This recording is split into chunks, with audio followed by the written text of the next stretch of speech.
Last year's West Virginia bred Horse of the Year was Teachintherelease. Teachintherelease made his first start of 2026 the other day at Charlestown Races. I thought that might be a race where you could get him. You bet against him. Maybe somebody will come get him.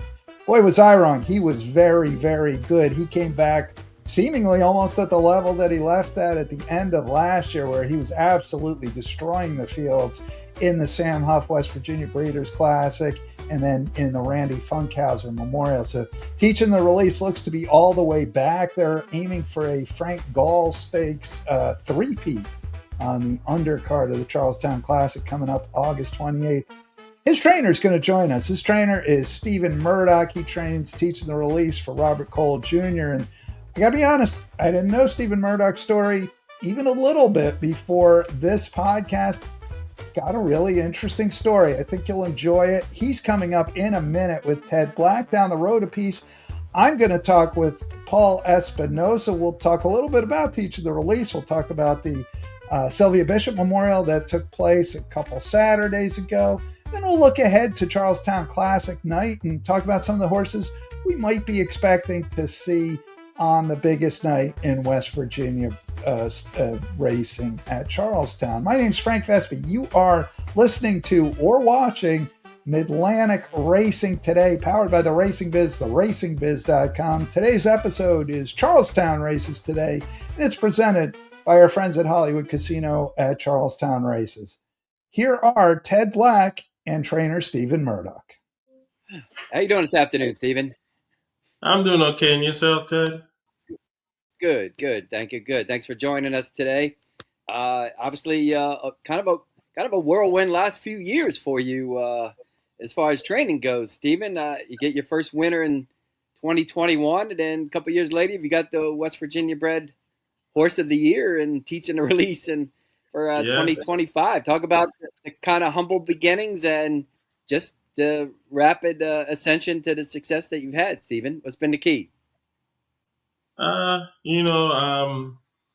Just keep my head down and kept grinding and soaking up as much information as I could over the years for the trainers I worked for, and even if I didn't work for a trainer that I sort of admired, or so to speak, I would pay attention to things they would do, even ask them questions. I gathered the information and I try to apply it. I'm still learning. I think I've learned a lot more being on my own, and trying stuff, trials and tribulations, and trying stuff and things that work. And I think another thing that pushed me over the edge was using my own resources and investing in myself.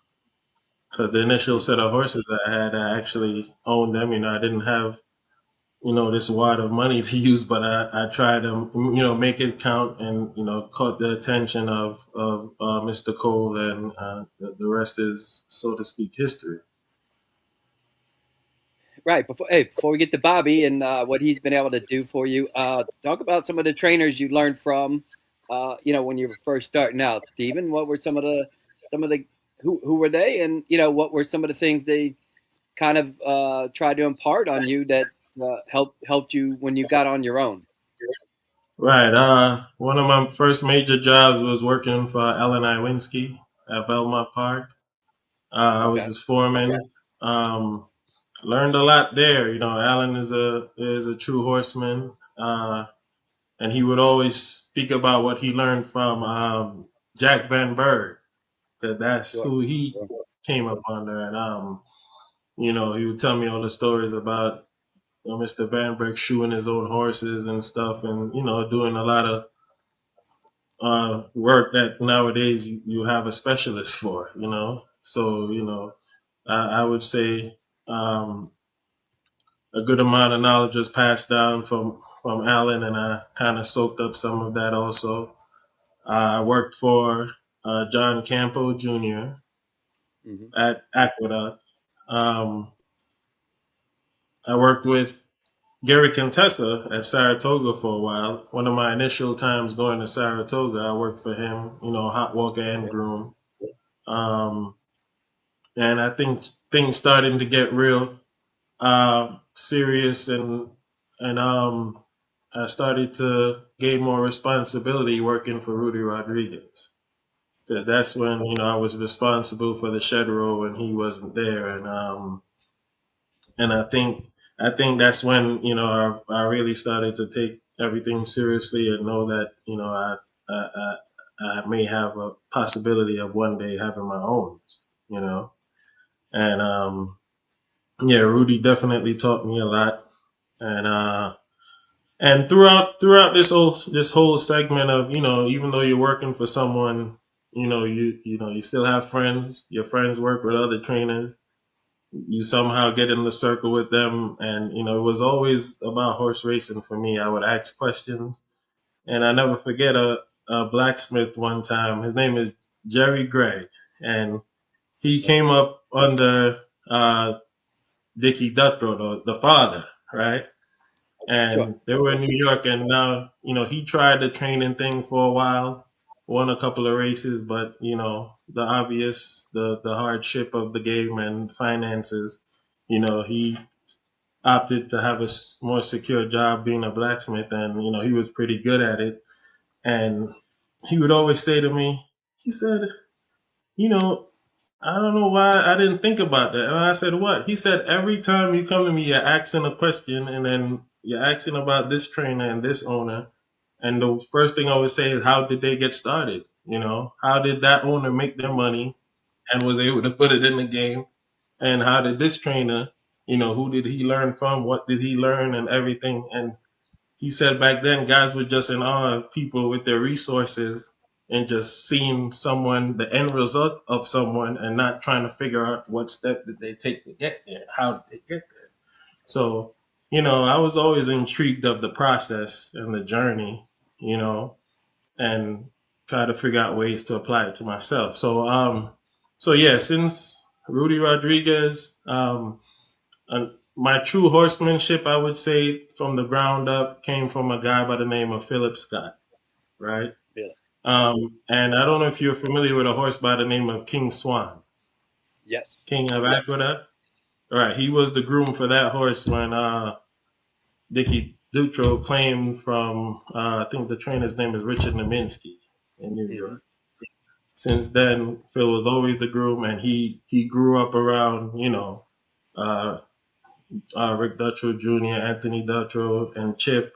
He grew up with the brothers. He helped them run the shed row for the father for years, and it's a guy that worked for Alan Jerkins. He actually introduced me to the chief, and ever since the day I met Mr. Jerkins, I would quiz him every single day, and learned a great deal from him. He was one of the guys I wish I would actually, invested a couple of years working for him, because I was just in awe of his knowledge, and how quick he could just pull something out the archives and tell me a horse back in '86, the groom, everything about this horse, and I wasn't even born yet. And you're talking about Mm. to 2012 when I met him, his last year that he didn't go to Gulfstream for the winter. And Right. I would ask him about a horse that would be giving me problems, and he's telling me, "Oh, I had a horse like that back in '86." I'm like, "Chief, I wasn't even born yet. How you remember that?" And stuff like that. It kind of was like a goosebump moment for me speaking to him, and I just appreciated how a lot of the guys, even though you're in competition with them, they're willing to help you, you know. And so working for Phil, Phil even went out on his own training. It was tough because we would get a bunch of horses on deals and stuff, and horses that didn't sell in sales, a lot of New York breds, and we'll win with these horses: Saratoga, Belmont, Aqueduct, and We didn't have the resources that the big guys, but it was still just a learning process for me. I just wanted to learn and to compete. And it was real tough times, but I didn't see myself doing anything else. This is my passion. When I wake up in the morning and I get to the barn, it's like therapy for me. So I saw a big chance for me to further my education in the game, and it came around COVID when unfortunately saw a lot of trainers got displaced with the whole investigation and Heiser debacle coming in, and some people were even sentenced. And I said to myself, maybe some owners are looking for a young ambitious trainer. I try to put myself out there, but I didn't have, so to speak, a extensive resume at all, and couldn't get too much attention from any clients from these people looking to disperse their horses, because it's coming from high name trainers that have established themselves in the Mm-hmm. game. And at that point I realized that I would have to use whatever savings I have. And I also had got big help from my wife then too. And just thinking about the difference in prices and horses, we decided that Maryland would be a best fit, because I didn't have the money to buy $100,000 animal. So it was Sure. either claim a horse that's within the price range, and Maryland had anywhere from like 16 to 5,000 claimers, and I thought that was the place for us to be, and just be realistic with ourselves and giving ourselves the best opportunity. And when I made the move during in the midst of COVID during 2020, that's when I started working with Bobby Klesaris. So I had two horses for myself, and I was introduced by Phil, actually, because Phil left a year before I did in 2019, and he was doing good with Mr. Klesaris, and he made the introduction and the connection. And I said, you know what, this guy won almost 3,000 races in his career.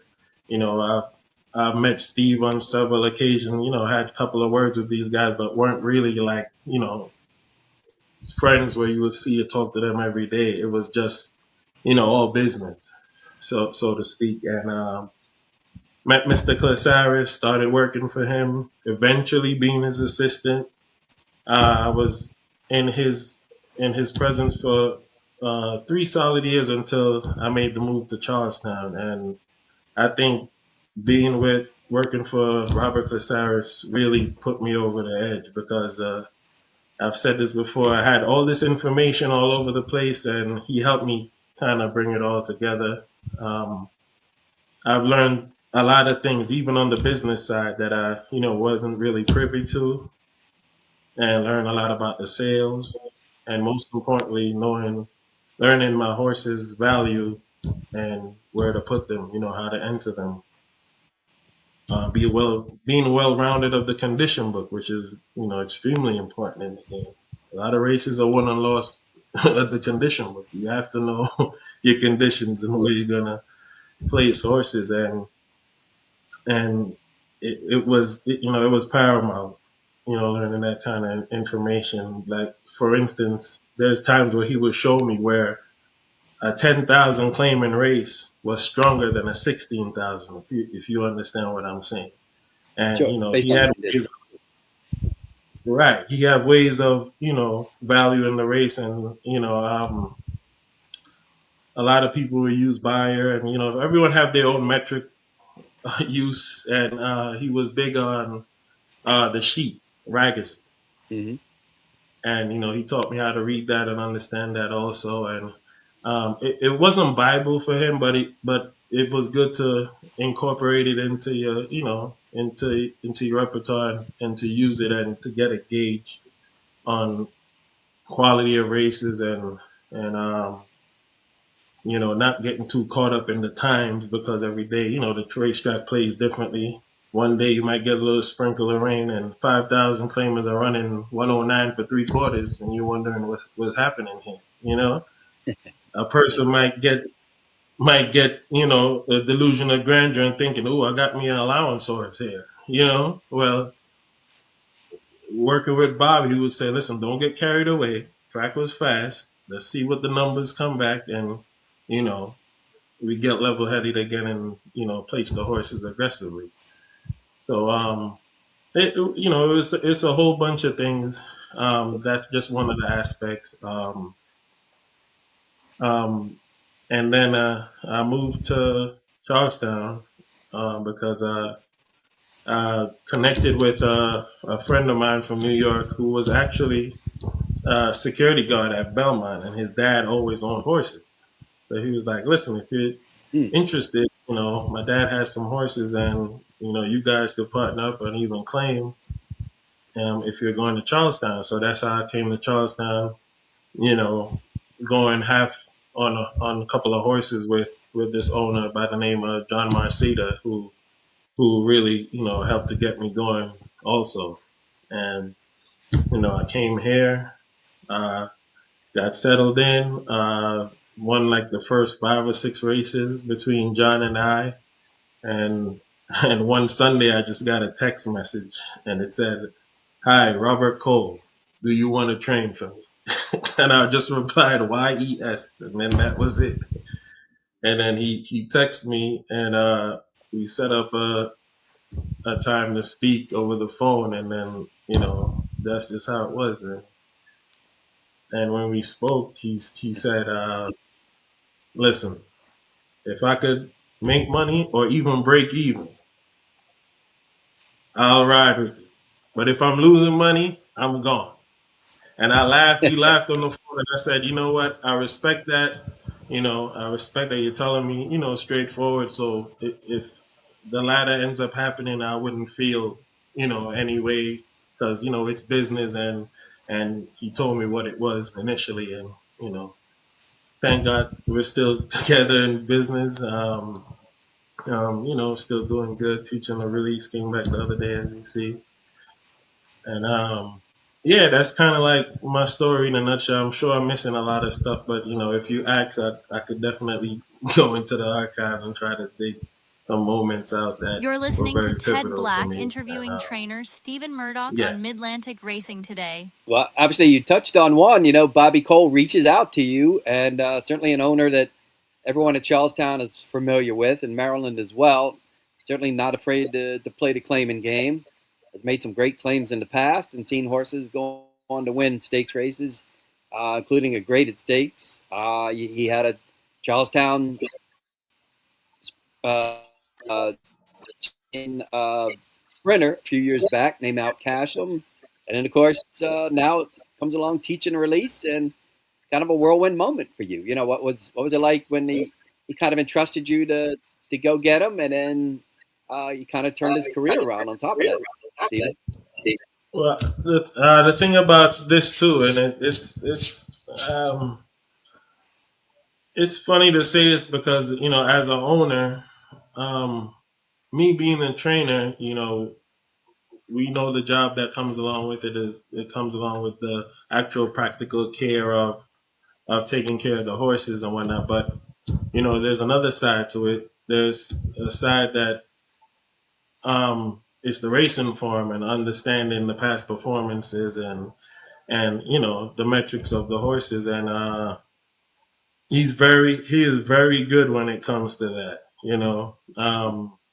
Shopping horses and he could see 4 or 5 starts down the line what conditions this horse has, and if it doesn't work out where we do claim the horse, there's a way that he systemically knows that, okay, we could drop this horse down the line just in case this doesn't work out, and there's wiggle room.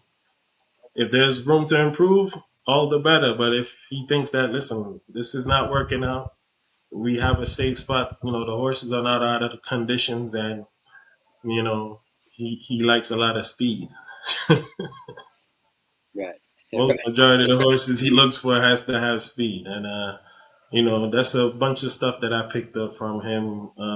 He's very understanding of the condition book, He understands what it takes to win at Charlestown, and majority of the races are won and lost from the break and getting your horse out in the front. And being in contention on a bull ring like this, that's 3/4. You run a lot of 4.5 races, so a lot of the times also, which I think that kind of happened with Teachintherelease. He was always in the shadow of Duncan Idaho, but he will be chasing him, 21, sometimes 44, but just can't get over the hump. So you kind of say to yourself, and we spoke about all of this. We kind of say to ourselves, man, if this horse could possibly stretch out and rock at 23:47 and cruise, because I did my homework, because I wasn't like too privy to his mother and stuff like that. But I remember walking into the racing office and I saw a romantic cork on the wall there. That's his mother, and she had won a stake on one of the October, the classic nights, going I think 7/8. She might have even won a mile and eighth. I don't want to get that information wrong, but I know she won races, stake races in middle distance here at Charlestown, which was 6.5, 7/8, and of course Windsor Castle. He won a good deal amount of races, going a mile and longer. And somehow we said to ourselves, this horse has tremendous speed. Why not try him? Going long. And I started training him, and I never forget the first race I entered him was a mile and 16, because he was eligible for the 3 life. And I entered the horse. He called to check up on the horse like 10 minutes after I entered him. And I told him, listen, Robert, I entered him in a race because he's like, what kind of race it was? And I told him it was a mile and 16, 3 life. He's like, we just claimed the horse running 4.5 and you want to run him a mile and 16? He's like, are you crazy? Get that horse out of there. So I called back and I actually took him out the entry box. So we had a talk, and I said, Robert, if I'm going to train the horses and I'm telling you what I'm seeing in the morning times, like I've been around some nice graded stakes horses, not just overnight. I'm talking grade 1, grade 2, grade 3 horses. And he gallops just as good as these horses do. And I make him go 2 turns around there, and you can't get him pulled up. And he does it so easily. And so we look back in the book, and there was a 6.5. And we actually ran him in the same race. We took him out, and he was in for the tag the first time we ran him. So he could have been claimed from us that night, and no one took him. He ran, I think, 117 and 2 for 6.5 with Kristen Geraldo, and the rest is history after that. Yeah. So it's not like we. I'm sorry. It's not like we do these things that we know it's going to work out. It's we once it I'm telling him what I'm seeing, and we try it and it works. We take it from there. So Yeah, I think that's just one of those situations that.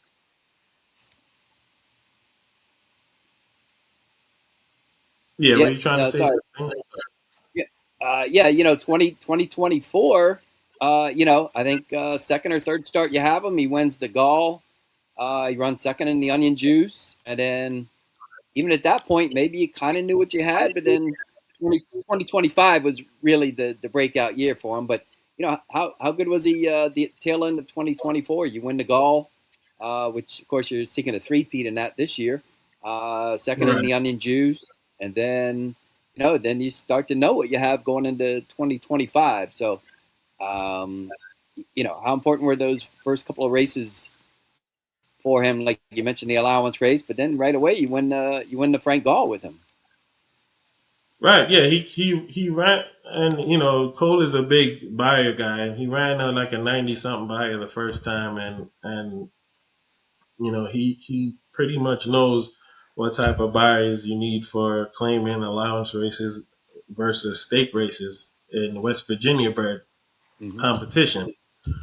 So when Teach did that the first time, he was like, listen, we can't run this horse for tag anymore. Let's just start looking what's there. And the stake race was coming up, and he won that. That was my first start in the stake race, and he won. And from there on out, we tried to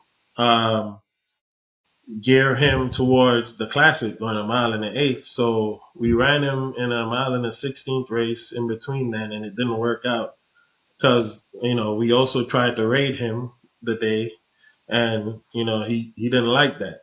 He's a horse that just wants to get it on and go. And you could see from then till now the difference in his running style because, he's learning. He's initially he was a very high strung horse.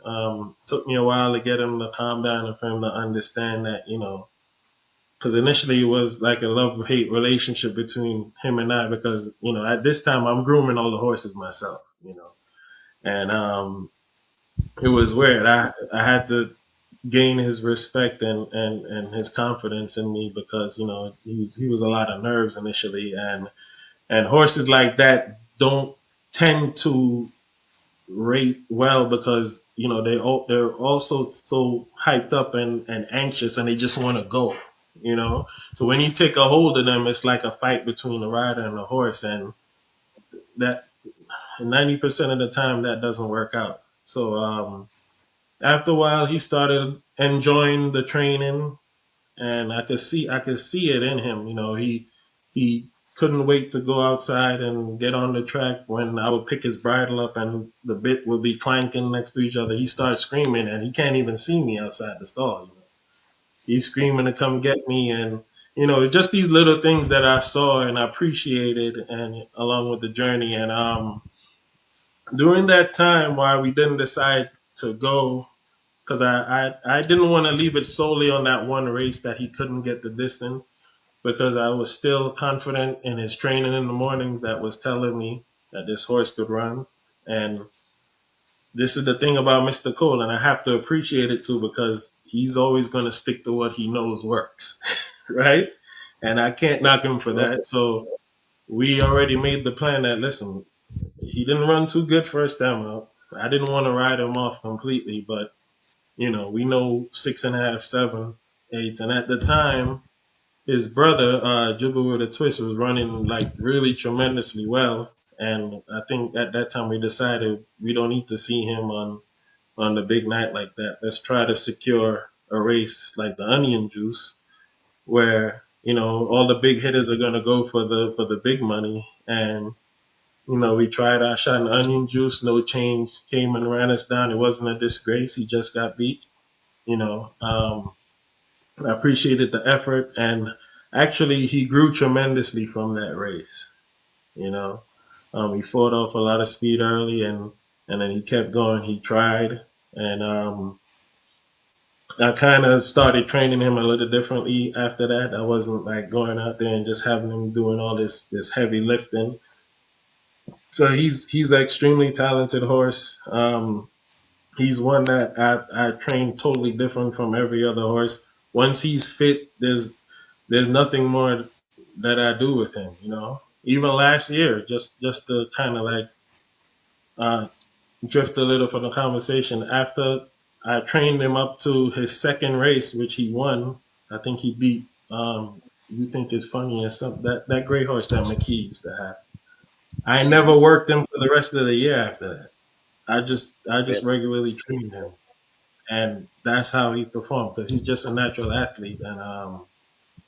And after we lost on in Juice 24, I figured him out like completely around that time. He came back in the optional 25, won by like 10, and that was like 9 days before the Funkhauser. On that same day, I nominated him to the stake, and I didn't say anything to Robert.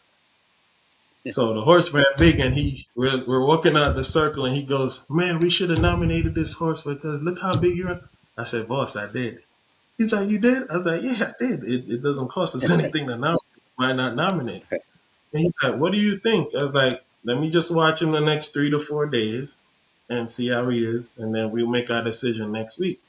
And I told him the horse was doing great, and he said, "Listen, why not? Let's just run him." And we ran him. He made all. Came back in 9 days from that 7/8 into the mile and eight Funkhauser, and he won it. And it felt good to know that he could go the distance and prove me right. because I had the confidence in him. And from then, there wasn't much more on the calendar, so we kind of gave him the winter off. And that's another thing too. He's he needs the rest, and the rest does these horses a great deal.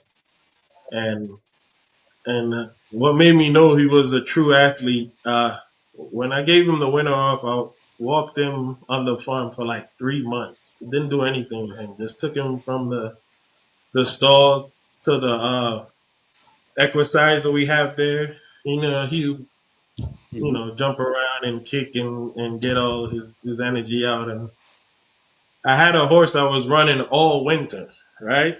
And I brought the horse out Mm-hmm. there just to train him off the wheel and then bring him back in. And this horse ran like 3 races during the wintertime, and Teach haven't done anything. So it was around March when I said, you know what? Let me start putting him back on the wheel and slowly getting him going. Like after 10 minutes, the horse that ran the whole winter was all the way lagging on the gate. And Teach was just up on the gate, like, come on, let's go. Let's get it on. And I'm like, dude, you didn't do anything for 3 months. What's going on here? And it was like he didn't miss a beat. And, Mm. you know, as a trainer, as a horseman, when you see stuff like that, you take your pen and paper and just write it down.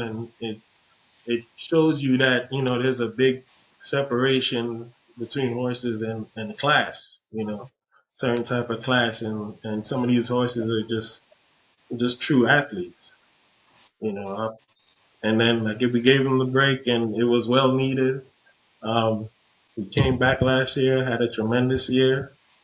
We gave him another break, the beginning of this end of last year, beginning of this year. I don't think he missed a beat. I think he's the same horse, from last year, you know. So only time will tell. We like the position we're in, and he's doing great. And I'm blessed to have a horse like this in my You're stable. listening to Ted Black interviewing trainer Stephen Murdock I on can imagine, Midlantic Racing Stephen, today. last year, the Funkhauser kind of, when he won the Funkhauser in 2024, that kind of tipped your hand how you wanted to map out his campaign for 25. And obviously, everything just went according to plan, if not better.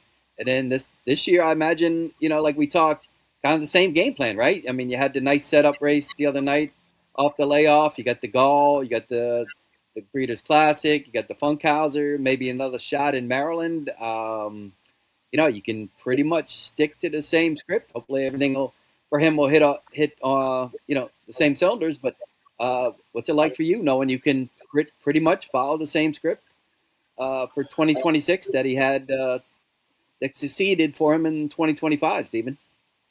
Right. It felt good that it worked out. It worked out in our favor because I remember like around this time last year we sat down, and this is the conversations Mr. Cole and I have. He asked me what's out there, as far as competition, and it always came back to Coastal Mission and what he was doing, and it's just about us being aware of our surroundings. And at the end of the day, it's a sport, it's a competition. You need to know, who you're running against, and how to prepare your horse and bring them in at the right time. And sometimes if it's to avoid certain horses, we're not shy about that either. Because at the end of the day, I love the horses. That's a priority for me. But it's a competition, and I love to win. You know. I love to win, and I don't think anyone loves to win more than Mr. Cole. So when we when we mapped out the races, and we saw Coastal Mission go to Parks and ran in a very tough race, it kind of put us at ease because sometimes races like that it takes toll on horses, and so to speak. From then, we just wanted to take base on balls, keep him home, and after that, after the Gall, pretty much every race he ran in, he was like 1-5. He went into the Classic, I think, like 1-5 morning line. Like we'll take it. You Yeah. know, he's doing great, and we can't make the races, but when you see other horses that you're kind of worried about not showing up to the big dance, it makes it a little it puts you. I mean, you still have to go out there and perform. We know that, and I'm gonna do everything in my power to make sure the horse is on his game. And I relay that to Mr. Cole every week, and we make the decision every time. And he's been good. He takes care of himself. Teach, so to speak. And yeah, it's gonna be another thing like that this year. I mean, we have our plans, but we're gonna be watching who's out there, who's on the up and coming, and try to figure out what is the trajectory of these horses also. You know. Yeah, Stephen, obviously, couldn't ask for a much better end to the campaign from a year ago. He wins the Classic by about 15, almost 15 lengths. Comes back, wins the Funkhauser. Then you tried him in Maryland, and you mentioned something to me the other day about the ship over and probably learning from that experience. And maybe if you go back to Maryland, you try a little different game plan this time. Just take me through the thought process going Gall, Breeders' Classics, Funkhauser, and then potentially back to Maryland. Yeah, so that day it took me like an hour and change just to get him on the van to go to Laurel, and I didn't like that at all for him because he's so accustomed to going from his stall to the paddock here at Charlestown, and he knows this track just like I do walking around here. And you when you pay attention to your horses, you can see when they're in distress and they're not comfortable with what you're asking of them. And when we got back when we got to Laurel, and he was kind of uh, too overly needy in the sense that if I would walk away and he hears my voice around the corner, he'd start screaming and acting up. And I had friends over there because I was in a friend of mine's barn, and he would laugh and he'd be like, "Man, is this your child?" And I'm like, "Oh my God, you don't even understand." And he'll get himself worked up because he's in a new environment, bunch of horses around. You know, you don't know what's going on. He's trying to understand, and he only starts recognizing when you're getting him ready for the races what he's supposed to do. But I think by that time when he settled down, the damage was already done. Worked up, all washed out, and stuff like that. And I mean, regardless, I think post time and Barbadian Runner did. I don't know if it would have made a difference that day because 18 lengths is a lot of lengths to make up. Let's just be real here. Those horses were tough.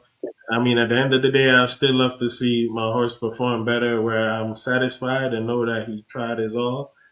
But if we get to that point, I think shipping a week out would suffice because he's a horse. I think he'll need 2 to 3 days to get acclimated and to his surroundings, and then he'll be fine. Okay. And then be remiss if I didn't ask you about another one you've got in your barn now who's a very talented horse, Ray of Sunshine.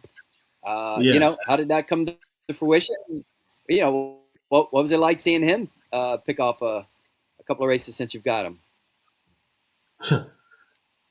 And if you ever get a chance to speak to Mr. Funkhauser, when we actually penciled in that I'll be working with him and training for their outfit, and it was November of last year, and we went down the line of about 8 horses, and Ray was one, and I told him, I said, I'm gonna win the Confucius A with him, and he laughed, and I was like, no, I'm serious, because it's funny how it came to fruition in full circle because I would always watch him Pascaline, Spider Free one, duke it out earlier on in the 3-year-old campaign.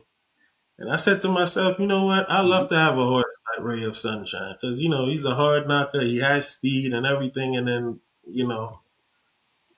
8 months later, he's in my barn, and extremely talented, easygoing horse, just all class. And another horse that's about business. And, when it comes to just being around them and, taking care of them and doing the groundwork, you could see it. You could actually see it. When some horses just love to go out there, do their job, train, come home, eat, and then just sleep. And he's one of them, just like teachers. And I think it's a lot of talent there too. He'll be pointing to the Frank Gall also. So, it's a potential to have 2 horses in there. And another really talented horse that, I'm a big fan of. He's a nice horse to be around. A lot more common than teachers to be around and friendly. Yeah. Yeah, I was just going to ask you before you mentioned it, two very nice horses, 2 different clients. And I was curious if the Gall was the next spot for both of them. And obviously you said it would be. Is after that, imagine Teachintherelease is, going back in the classic, and Ray of Sunshine will probably stay in the 7/8 on. It's a long way out, but I imagine it's right. sort of a tentative game plan with the 2 of them right now. Correct. And that would be something that, I'll sit down with Mr. Funkhauser and speak about because at the end of the day, if Teacher's on his game and is doing well, I would hate to fire a legit shot like Ray in a race where he's just gonna run second or third, and there's an undercard race in the onion juice sitting there, where he could legitimately win. I think that would be, a good decision to make. I think it's just gonna come down to, what the owners decide in that aspect because they're gonna ask me if I owned him, what would I do? And I'm gonna tell them I believe the climate of what's going on, we should get him toward the onion juice. That would be me. I'll be looking to no one could call me out on that because we did it with Teach. We ran from horses when he could legitimately have ran in that race that Ronaldo won, but we said to ourselves, let's be real here, and we ran him in onion juice instead. So, I think in this game you have to be real with yourself in business in general, and I think his campaign could easily be directed toward the onion juice. Right now on Midlantic Racing Today. Hey, Paul, Frank good to see Vesky you back. How was announcer vacation? Paul Let's start with the Espinosa important stuff. How was your recent trip? And Yes, upcoming very, action. very important stuff. It was good. As I told you off air, the goal is always to get fatter and tanner. I feel like I was able to accomplish both with flying colors, but nonetheless, very happy to be back. And it's Charlestown Classic month, so that's always a nice thing to come back to. And so we are getting ever closer to Friday, August 28th, and nominations will be, I think, closing on the 14th for the 4 open races. So things are kind of starting to take shape a little bit here. Looking forward to this month ahead.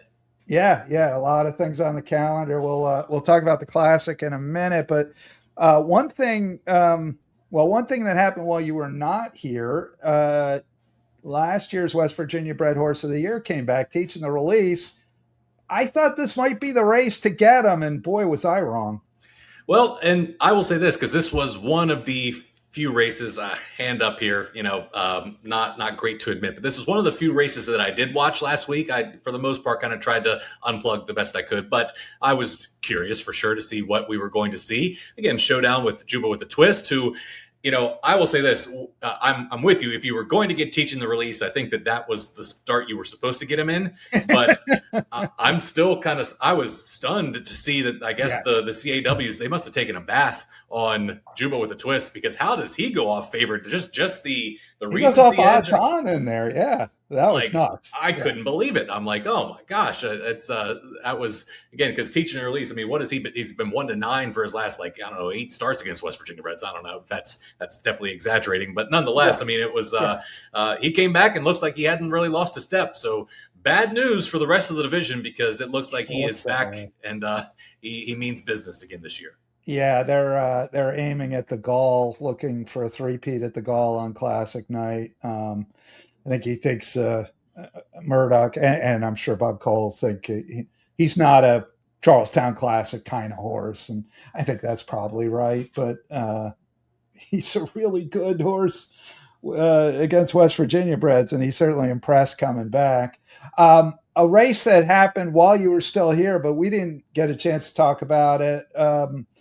Sylvia Bishop Memorial at a premium scares everybody off and then pretty much shows why she scares everybody off. Yeah, and we, in the lead up, we kind of tried to maybe figure out how this race could be a little dramatic. All the, Runcos are on either side. Does one Runco go? Does the other one, does it set it up for the other one? Nobody went. Everybody was pretty much running for second, literally, other than her. And and so it's one of those things where she got bounced around a little bit at the start. Nothing obviously malicious, nothing like that was too earth shattering, but enough to take note of. And then she kind of quickly recovered and just treated the field with disdain from that point on. It's one of those things where it's I don't know that we learned anything that we didn't already know about her. We know that she's a freak, that she is in the pantheon already of the most talented West Virginia bred race mares that we've seen. I don't really think at this point that's really, I'm not saying she's definitively the best, but I'm just saying she's in the conversation with the powwows already, with the Direct the Cats, Downtown Allen and Julie B. They've obviously the original gold. They have some loftier resumes, but in terms of sheer brilliance on the racetrack, she's as good as I've seen in my 10 and a half years here. And so, I know that in reading your all's pieces after the race with, talking to David Walters, that he's been a little non-committal to the Oaks.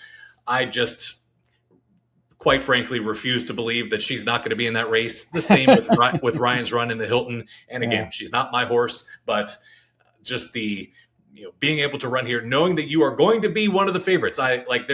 First of all, there's nobody else really in the 3-year-old filly sprint division that you're really petrified of, nationally right now. And if so, even if that was the case, are they coming to Charlestown? Are they going to be up at the test, a race like that coming up? I feel like she's going to be in that race. And then at that point, we might get ourselves an answer to just how good she is. And if she can start to join that list, and obviously Lady Night Powwow being the only West Virginia bred to win that race, I think that right now, based on not knowing who's showing up, if there was a future book for the Charleston Oaks, I think she would be the favorite because she's the one that I think that is going to be here, and already that she is really, really freaking good. I'm laughing at your future book comment because John Piazza, who often comes on for our Maryland podcast, always is doing things like, if there were a future book for the Maryland Million Sprint, this horse, and so now we got one for the Charlestown Oaks as well. I like it. I like these future books everywhere.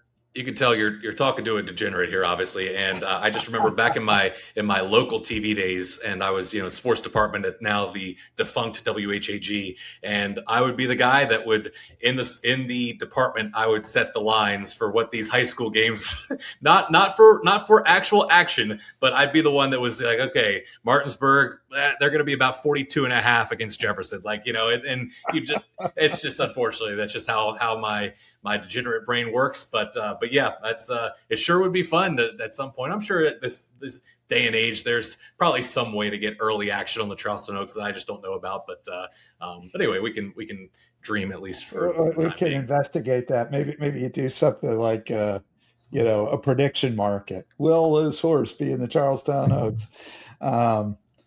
Yeah, no, you're right. That was the thing. I talked to Ted Black about this too. The in the Bishop.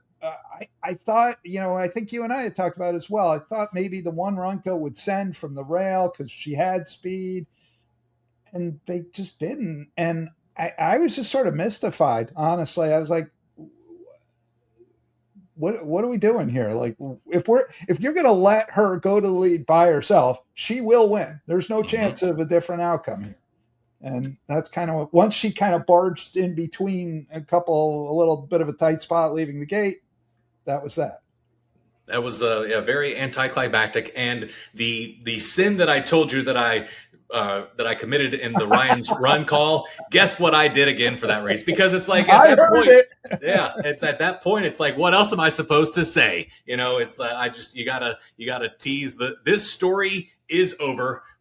What is the next story going to be? And that's right. That's unfortunately all I could come down to or come up with, I guess, at the time. So maybe I just need to get a little bit more creative because that shtick's gonna get old eventually. But like I mentioned before, I mean it as a compliment. I think that I'd like to think that at this point, not saying that I have some great I could go to a sale and pick out that type of horse flesh, but I have a pretty good gauge at this point after 10.5 years of what a really fast horse looks like, and she and Ryan's Run fit that bill. And so I do think that I am, again, it's always a fun night, and just having that local flavor of like two very, very live local chances for the Hilton and the Oaks. I think that just adds a layer to it where, you're going to get the local buzz. And it's one of the things that I always think about with with Powwow and with Running to Love Ya, being able to hear the crowd through the glass. It just sounds different when it's the home team because that's these are the backbone of our program here, and for them to say what you want about our strategy. Not everybody has to agree with every move that every track operator makes, but when it comes to the Charlestown Classic, Charleston Oaks, the refrain from the people that were against it for so long was, we don't want this money to go out of town. Well, or you could look at it this way: you have a chance in your backyard to literally lead your horse over for a $750,000 race, a $500,000 race, the Classic $1 million race, and you can have an advantage over some of these horses that might not want the bull ring, that might not want to run under the lights, any sort of variable that you don't have to take out. And we are bringing that to you. It's a commercial for the program to kind of show how far we've come.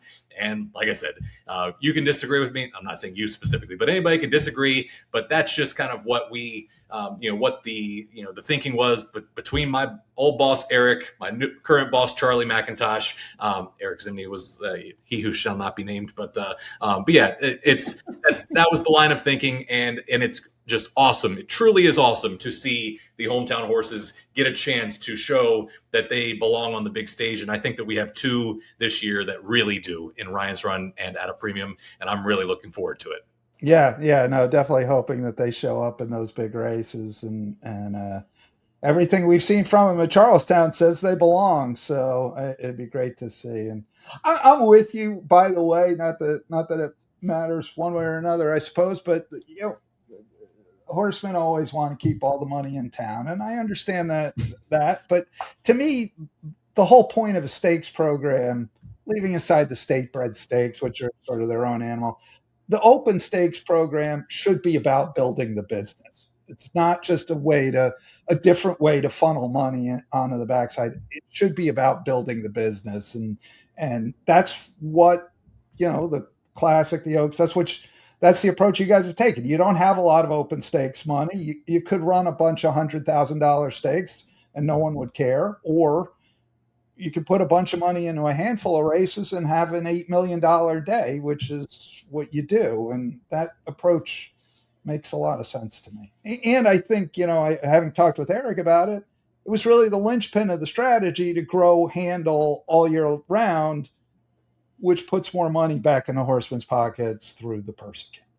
That's what you hope, and I know just a specific example here too with I think there were some people that were obviously upset when the Russell Road, which was previously run on this night, was kind of, we renamed a Breeders' Classics race, the Russell Road, and basically did away with the 7 furlong open race for the boys. And the thinking there was just, again, who are you going to get for that race for, at the time, maybe $250,000 that you couldn't get for let's just say 100, or even this year, potentially 50. So this year we're going to be running, I believe it's an overnight stake on that race. And it's, again, $50,000, I believe. And we're going to get faster gator. As of the last time I'd heard, the Steel Valley Sprint winner is pointing to that race. Obviously, Anthony Ferrier. I'm sure that there are going to be some other people that are sending horses for the Classic, the Oaks, the Hilton, that are going to have somebody that fits that race as well. That it's like, well, it's a $50,000 overnight stake. Let's go ahead. And so that's just sort of the thinking where it's like, could you do the $100,000 thing? Spread it out across the course of the year. You could, but I think that, again, we like the idea of making it packing a punch for that one night, and really having the spotlight on Charlestown, where, like you said, you get to kind of showcase your program and hopefully how far we've come over the course of the last 20 or so years. Well, let's talk about the Classic for a minute. That's coming up, as you said, August 28th, the highlight of the season. When we were talking off air, it sounds like you feel fairly confident in a number of the potential starters. What do you seeing? What are you hearing? So I would say very confident in the most recent two Charlestown Classic winners, that being Banishing from last year, Skippylongstocking from the previous 2 years. Both of their trainers, Safi, I know, has been pretty public about wanting to get Skippy his third Charlestown Classic win. He would become the first horse ever to win 3. Banishing obviously looking to join the ranks of 2-time winners of the Classic, and so both of those you can pretty much count on seeing them if they're able to make it to the race in top shape. They will be here. I would think that Barbadian Runner, again, I know that his last race down at Colonial wasn't again, it wasn't a win, but it certainly didn't disgrace himself. And I know that I believe in kind of hearing, I believe reading in the racing biz that Henry Walters kind of believes he's a horse that runs the turns well. And so guess what we have for you here in Charlestown? We got 3 of them. So again, I would 2, but 3 big turns. Exactly. So I would anticipate that you could probably count on him being there. And so again, a potential big night for the Walters family, obviously at a premium with David, potentially Barbadian Runner there with Henry. And then Willy D's, he's one of the early, the horses that is actually officially in the nominations that'll be coming out. Again, they close on August 14th. So 2 weeks before Charlestown Classic and Oaks night. And so Willy D's the runner-up last year. I kind of thought he got a little bit of a weird trip in the race last year where I thought he might have been the speed. He ends up, I don't know if he just didn't break all that well or if they decided to kind of change up the tactics, but Skippy ended up on the lead again. And then he kind of just, when it looked like he was done, when Willy D's was done, he actually kind of shows like he kicked it in a little bit in the stretch and at least made it a little interesting for Banishing there. I think Banishing still won by about 2. Skippy was not good last year, right? Correct.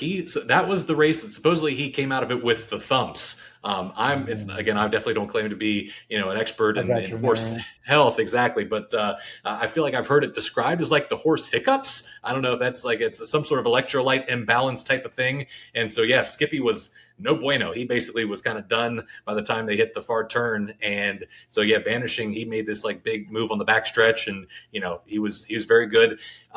Again, he's an interesting horse. Clearly, he's won the Godolphin Mile. He's been a world traveler since then. Obviously, Skippy came out of that race, won the Pegasus this year. So it's as the classic horses kind of seem to go by the wayside, whether it's journalism, nice oats, it's like I don't know who's next, but it's like our horses are kind of moving up the pecking order a little bit right now. And so, I think that if you start with those 4, obviously you'd like to clearly have more than 4. No offense to the Sylvia Bishop, but that's always the goal, is to have more than 4 horses. I think that we'll end up having a pretty nice field. And those are 4, I think, really good horses to kind of start with as the foundation. And again, it's just always a great time of year to kind of, dream a little bit on what those races can look like. And as they start to shape up.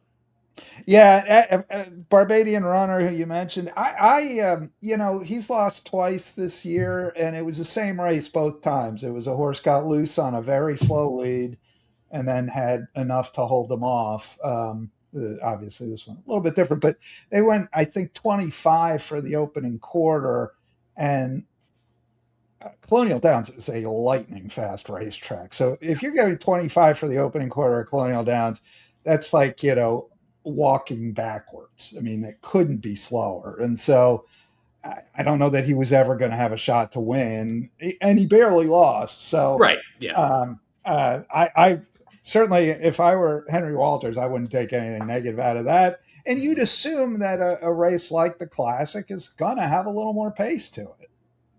You would certainly hope, and yeah, I think that clearly, his race here this year that you touched on, no shot off the layoff, no shot off that pace. Boca Chica walked the dog on the front end, and he still honestly came with a better kick than even I thought was possible.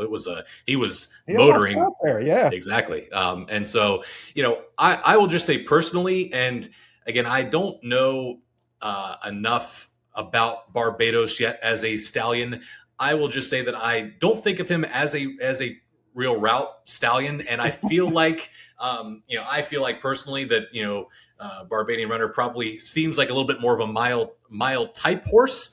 That's again just me from the outside, but I think that when it comes to milers, if you're ever going to get a mile and an eighth, you would like to think it's at the short stretch here where you only have basically furlong as to get to the wire when you turn for home. So it's not like you have this long arduous stretch and where you've got to really hang on there. So I think that again, I wouldn't see the distance getting him beat here, but I kind of see him more as a miler type, and I think down the road it'd be nice to see him get a chance at maybe like a one turn mile somewhere.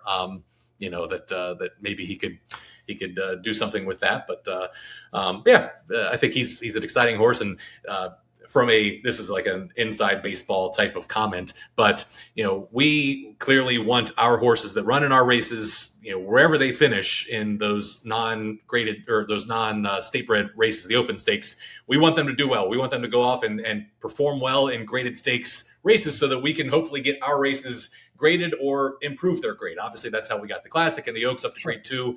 And so him winning the Classic or even finishing in the top 3 would be a win for us because they would get him some graded stakes points. And so that would help us then for the Hilton from the previous year. So again, yeah, we're not, can't obviously say we're not rooting for anybody, but just know that from a graded stakes standpoint, that would be a good outcome for us, would be for him to get some graded stakes points there.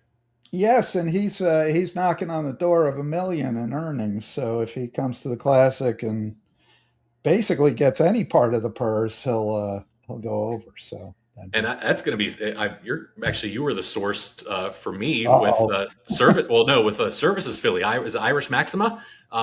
For the pink ribbon. And so, I can, that's a pretty cool thing that I just thought of. It's like, I could use that line, racing's newest millionaire. I could use that in like back-to-back races. That'd be all right, huh? Yeah, that'd be pretty cool. Yeah. The racing's newest millionaire until Barbadian Runner a couple hours later. So, but maybe stay tuned. Yeah. But yeah, I think that again, I know just kind of mentioned that again, she's a very grade 2 winning filly.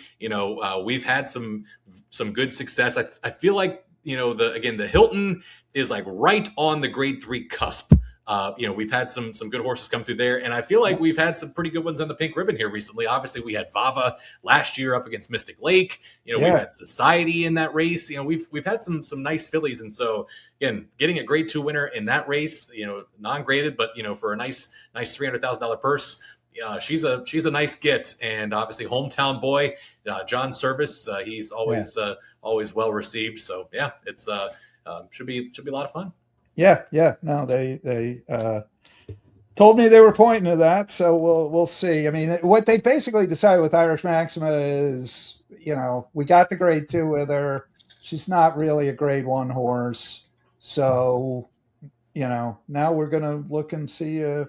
Let's fatten the bankroll to the extent that we can, and a race like the pink ribbon is a good way to do it. It's currently not graded, but nice big purse, and so should be fun to see. Looking forward to the night. Always a fun night. All right, Paul. Well, I think that covers it for us for this week. So we'll let you go, and hopefully by this time in a week we'll have even a little bit more info on who might be coming at the end of the month. That's the hope. We will be, I guess, next week will be 2 days shy of the deadline for noms for those races. So yeah, hopefully that list will be a little bit longer, and we can give our listeners and watchers a little bit of a sneak peek of what will come whenever we do our press release for the letting everybody know who's signed up. So yeah, it's going to be getting really interesting here very soon. All right. Well, Paul Espinosa, as always, thanks. A pleasure to talk with you, and we'll catch you next time. Likewise. Thanks, Frank. As always, thanks so much to Paul Espinosa. Thanks to trainer Stephen Murdock, and thanks to Ted Black. But most of all, thanks to you for listening, watching, and we hope liking and subscribing to Mid-Atlantic Racing Today. Mid-Atlantic Racing Today is powered by The Racing Biz, theracingbiz.com. Today's episode has been Charlestown Races Today, and it's presented by our friends at Hollywood Casino at Charlestown Races. My name's Frank Vespi. We'll be back next week with more episodes of Mid-Atlantic Racing Today. Meantime, have a great weekend, everybody. Good luck at the windows. We'll see you next time.